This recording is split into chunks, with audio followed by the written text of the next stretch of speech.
Welcome, welcome, welcome. This is Forest Night out in St. Louis. Hopefully you're having a wonderful, wonderful weekend. One thing that I know is that some people, regardless of what you say, are just going to believe what they're going to believe. And regardless of how wrong it is or how evil it is or whatever it is, and until something happens in their life that's going to dramatically change their belief system, they're just going to live in that path and live that way forever and ever and ever and ever. I've learned this. Sometimes I don't know if I've learned it or not. Sometimes I just like to get in a heated debate and poke people, and I don't know if that's good or not. But I'm gonna stand on firm what I believe in, and that's gonna be that. So strongly commit to this. If you don't have all the facts, sometimes it's hard because a lot of stuff gets caught up in emotions, and I'm gonna get back here and talk about what I'm talking about here in a little bit. But as the political season heats up, the belief systems happen. There's a lot of stuff that a lot of people will do, basically totally emotional. They have zero facts to back it up, and it's completely emotional. A lot of that emotion lately is driven from the media. So I'm challenging you. If you read a headline, for example, there was a headline that was put up today, and whether or not you like him or not, I always research stuff to what people say, because I read some stuff and my BS meter goes off. So there was an article put up about the president saying something negative about veterans, and I was like, that's not, based on the other information that I read, it didn't make sense. So I went and did my research. I read the article. I read into it, and I took back, and of course the whole headline was clickbait. The whole point of most newspapers and online newspapers in period, their goal is to get you to click on their link, which counts as a click, which then they can go to their shareholders and stockholders and say, hey, look, our click rate's up today, which somehow drives more money into their deal or whatever. So I challenge you, if you read an article or something and your meter goes, huh? Or create some kind of emotion like that doesn't seem true, or that doesn't seem right, go do a little bit of research on it so you know the facts, and don't just read the opinion of the person writing the article. Dig into it, do your research, use the Googles and do your research, and look for some articles from some reputable places and get some reputable information so that you have all the facts, so that you're not running around on an emotional roller coaster every time you read a headline and go, oh, I hate that person. Because remember, the media's job, their one job, it used to be to report the news. Now their job is to get clicks. That's what their job is to get clicks. It's not to report the news. They don't care if it's true or not. They just want you clicking on the headline so that they can justify to their shareholders why they should continue to spend money with them to stay in business. If you don't think I'm telling the truth, then you're completely misled by what's going on with the media. I'm just going to leave that there and say that, trust me, that's what's going on. And the reason you're saying, Forrest, why is that? This right here, social media, is because any Tom, Dick, and Joe nowadays can go out with a camera, be on scene, whereas before, if there was an accident or something happened, you'd have the scanners and the newspapers would run to the deal, and the first one there would get the scoop. Nowadays, a person standing on the street corner can get the scoop, report the news from all the angles, and show what's going on before the news ever actually even gets there, right? So they're trying to beat people to the punch. They're trying to beat the normal person out that's telling the real news with the real camera on the real what's going on. They want to put a spin on it so they can get people to click on that headline so that they can get clickbaits and get eyes on their business. So here's the moral of that story, right? Here's the moral of that story, and talking about headlines and marketing and going down that road. And that's a little bit different subject, but that's real. Go do your homework. And the same thing goes with marketing and prospecting and looking into business opportunities, right? You need to do your homework. So right now, our company is going through an event weekend. It's very cool. Today was the first virtual event we had. It was like being there. It was very, very cool. They put out some new information. They launched some new products and services, which is absolutely awesome. They did a lot of upgrades that we've been waiting on. So totally excited about that to make it easier. I guess I can use the word easier, at least easier for me. At least I like stuff that's, I'll say simplified, more simplified to go out and do our jobs, right? And our job is, of course, is to introduce our opportunity to people, see if they're interested. And if they are, then of course enroll them and get them started and teach them how to do the same thing, right? It should be a very simple process. It shouldn't be complicated. It's here's what we've got going on. Are you interested in looking at it? If they say yes, you say, okay, here's the presentation. Presentation does the work. At the end of the presentation, it gives them some options, right? It should anyway.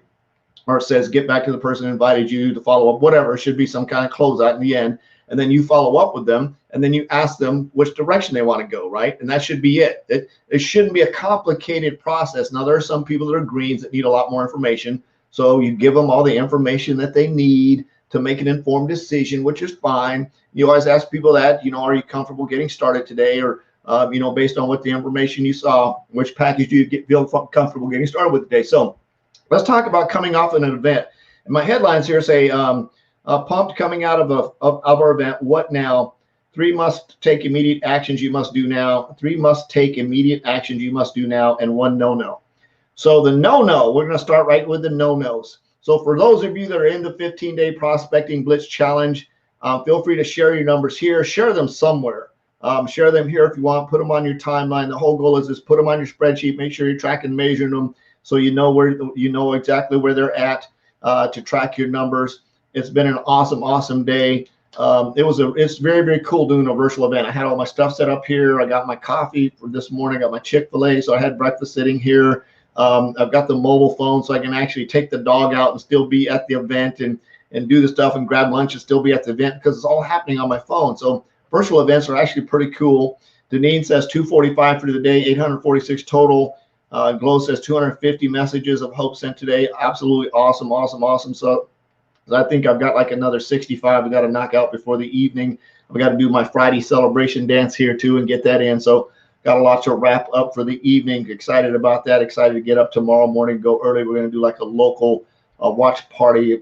Local team members are going to get together here and do a watch party together and watch the event. So we're going to do like a mini event to watch the virtual event, which is going to be cool. Excited about that. We've got our masks all made up and everything, and I've got to grab some drinks on the way to the deal, so I'll have something to drink while I'm hanging out there. So anyway, so the no-no, let's start with the no-no. The first no-no is your company is going to launch a new product, right? It's going to launch a new product, a new service, and the first thing you're going to want to do is you're going to want to grab a picture or an image of that product, and you're going to want to go post it on social media like everybody in the world is going to be excited about this product, and they have no clue what it does. So before you run out and all the excitement, right, before you do that, think in your head is, what solution does this product offer to the people that I want to offer it to? And next, who's my target audience is going to benefit from this product, right? And it literally might be everybody. There's still going to be somebody that some people need money to buy your stuff or pay for your service. So it might not necessarily be everybody. If it's a little bit higher priced item, it might be people that have a pretty decent discretionary income. So you need to know the audience that you're going after, right? If, for example, being in the car business, if I come out with a high-end $85,000 two-door sports coupe with 800 horsepower engine, I'm not going to go after the soccer mom with the minivan. That's not my target audience. My target audience is going to be the mid-aged man, probably somewhere in the mid-50s to mid-60s, that's maybe got some nice retirement income, that likes them in a luxury sports sedan coupe that has a lot of horsepower, that has a lot of extra money sitting around, that can drive it. I'm not going to target some 18-year-old kid who wants to buy a Charger Hellcat. Different audience. Probably have about the same horsepower, probably have about the same amount of money. The same guy that's buying the luxury car might buy the Hellcat, but it's a different mentality. It's a different, do you want the star on the front or do you want Hellcat on the front? And it's a personality thing there. So your target audience is going to be different than targeting the soccer mom who wants the minivan, right?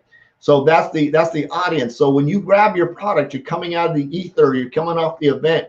They just launched a bunch of new stuff. Sometimes it might be good to sit down and have a mini after the meeting with your team leaders, and people say, okay, how do we target this? What's our audience? Who are we going after? Who do we need to talk to? What does that audience look like, right? Coming out of an event, so you don't just go post a bunch of stuff, freak out all your friends and freak them out. Figure out how you're going to talk to somebody. What's going to be your pitch, right? What's going to be your line? Hey, if I could show you how to XYZ PDQ, could I send you some information? Or would you be open to taking a look at some information on how to XYZ PDQ? If not, absolutely okay, no big deal. right? Would you be open to taking a look at some information how to reduce your monthly debt? Would you be open to take a look at some information how to reduce your monthly outgoing bills? Would you be willing to take a look at some information on how to relieve joint pain? Whatever, right?